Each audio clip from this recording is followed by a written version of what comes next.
French President Emmanuel Macron is making his annual address to French ambassadors today. He's been covering so far a series of topics, including France's role in Africa and what he called a weakening of the West's role in the world. Let's listen. I believe our policy is the correct one. It's based on the courage of President Basham, on the efforts of our diplomats, and our ambassador in Niger who will stay despite pressure from coup leaders. We do not recognize them. We support the president who's not resigned. Angela Diffley was listening to that speech with me, a speech that's still going on after about a good hour and a half. Angela, Macron earlier was warning against what he called this risk of a weakening West. Tell us a bit more about that. Yeah, he was also referring to the BRICS Plus summit recently. This idea that Western dominance is really being challenged now. He said, this is what's happening, we need to take notice of it. There is, if you just look at the Ukraine war often a perspective from what we sometimes call the global south or any other countries outside the US and Europe, that when a country is invaded elsewhere in the world, it is seen as a territorial dispute. When it is a country which involves Europe or the US, it is seen as a matter of universal values and something quite different that really irritates countries outside the West. There's this growing challenge to the West. I think he wanted to talk a little about Africa as well, which he alluded to so much in that speech. Of course, we've all seen what's been happening in Nigeria in recent weeks, and this is an anti-Western narrative but also an anti-French narrative which is increasingly taking hold in Africa.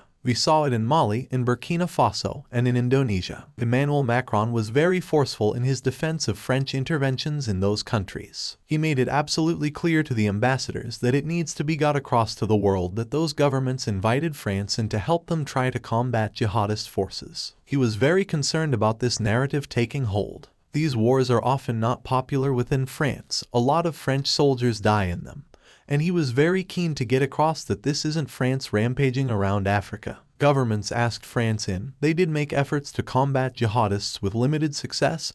He now says, we must be careful not to overstay our welcome. It is clear that these interventions need to be reframed. He talked about a new partnership with Kenya, which, of course, is not a former French colony, so that is something quite different. He also mixed it with problems surrounding immigration here in France and this idea that France, as a former colonial power in Africa, is being portrayed around the world as not dealing well with its former colonies. He's been too close to governance. He said that France had perhaps made a mistake in being sometimes very good with its relationship with certain governments and nurturing that but ignoring civil society and failing to take into account just how popular or unpopular those governments were. There are also implications, he said, for people who have backgrounds from those countries who now live in France. And he said again, it needs to be got across to the outside world. Yes, France has made mistakes as all former colonial powers have, but some of the positive elements of France's relationship with its former colonies both outside in Africa and among descendants of those people within France. Right, and we heard President Macron speaking earlier in that clip that we played for you about France's unwavering support for the president of Niger. We're going to focus a bit more on that in just a moment. But Angela, just tell us what else struck you from this speech, which Macron said was really a lucid assessment of the world.